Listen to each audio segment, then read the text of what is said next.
SA Tourism laying out its reasons for approaching the English Premier League football club Tottenham Hotspur for that sponsorship deal. It says it's in its mandate to promote South Africa and to keep money rolling into our country. The envisaged deal that we're looking at has got absolutely nothing to do with football. Let me look straight in the camera. It's got nothing to do with football. It's got to do with accessing the aggregated audiences that football brings.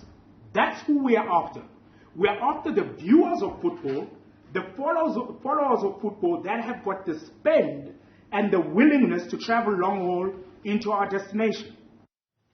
The story was broken by Daily Maverick yesterday morning. It suggested that just under R1 billion would be spent on sponsoring the team over the next 3 years for what's called a shoulder sponsor. In other words, there will be branding on the shoulder of the football jersey. There's been a storm of discussion around this, many critics around it. The communications expert, Rich Mkhondo, joins us now. Rich, good afternoon to you. I know you watched this press conference. Was this the right approach by Themba Khumalo, the acting CEO of Tourism SA? Of course it was. I think they've done a lot of homework on why they needed such a deal or such a sponsorship. They have actually done a great deal of homework. But, Stephen, the problem that we have at the moment is not lack of understanding. It's like priorities of the country, but also how budgeting works when it comes to financing service delivery. South African tourism has a budget. It must use it for its projects and initiatives. And this is one of them. Unfortunately, the country's mood and priority is at a different level at the moment. We are fighting crime high and low, and there are issues of load shedding and so on. So people in South Africa wonder why such a lot of money cannot be used for other services. It can't be. It can't be because that money is being used for tourism. Other areas such as road development, infrastructure, and energy, they've got their own budget where they're supposed to do their own. So I agree with the approach that SA Tourism is having.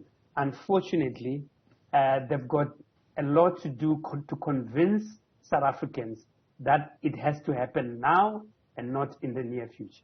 There's so much to it, isn't it? Because I think you must be right. It is around the timing. It may also, and I think this is unfortunate, and I don't know if this is anyone's fault, it may also be around the tourism minister, because she was re-elected to the ANC NEC, but she had made comments last year. People are expecting her to be moved in a reshuffle. She may not be. But I wonder if that's sort of part of it. It's more about how South Africans are feeling about politicians than how they're feeling about sponsoring a football team. The mood of the country, there are so many things: corruption, wastage, crime, unemployment, and many other things. People are saying, if you're going to spend money to have a hurricane's arm sort of made nicer with the South African, with a logo that says "Visit South Africa," what does it have to do with me? So I think Themba Khumalo explained it clearly that my sister in Katlehong or my grandmother in Leidenburg, that's not their audience. Their audience is the kind of person who's watching Tottenham Hotspur playing, whether they're watching from Finland or from Mexico or from London or from Madrid or anywhere. The truth of the matter is football is what he called it, the aggregated audiences. There are many people who are watching football every day. Now, SA Tourism wants those people in their minds. They must have South Africa in their minds. When they see the sponsorship and the advertising, they must think about South Africa. So unfortunately, it's not a question of whether they are right or wrong.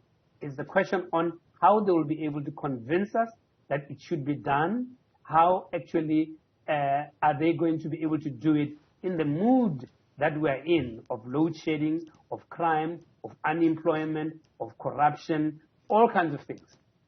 Rich, it's also about trust, isn't it? And I think Yes.